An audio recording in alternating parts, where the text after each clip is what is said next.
फिर से लौटे एक नई कहानी के साथ। अपना हुनर कभी नहीं भूले।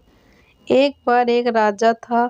उसके राज्य में सभी अच्छे से चल रहा था। उस राजा ने अपने सैनिकों को बढ़ने के लिए बहुत मेहनत की थी।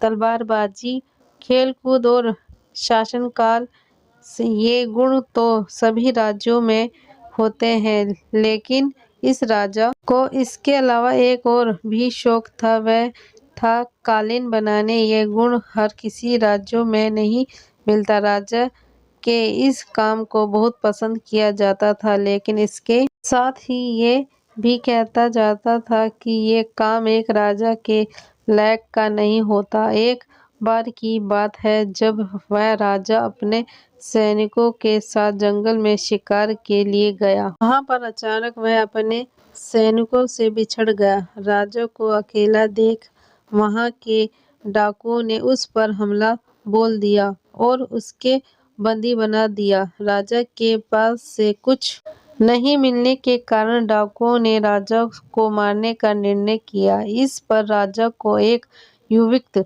सूझी। राजा ने डाकुओं से कहा कि यदि तुम मुझे कालीन बनाने का सामान लाओ तो मैं तुम्हें इस राज्य के राजा से 100 सोने के सिक्के दिलवाऊंगा। इस पर डाकू मान गए। राजा को कालीन बनाने का सामान दिया गया।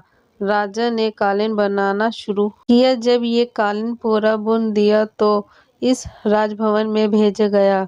वहां पर रानी इस कालीन को देखकर राजा के काम को पहचान गई और उसमें लिखा राजा के संदेश को पकड़ लिया। राजभवन में आए डाकुओं को पकड़ लिया गया और राजा को जंगल से छुड़वाया गया।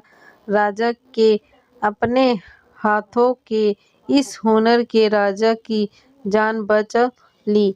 आपको ये कहानी अच्छी लगी हो तो लाइक करना, शेयर करना, ज़्यादा सब्सक्राइब करना, कमेंट करके ज़रूर बताना। धन्यवाद।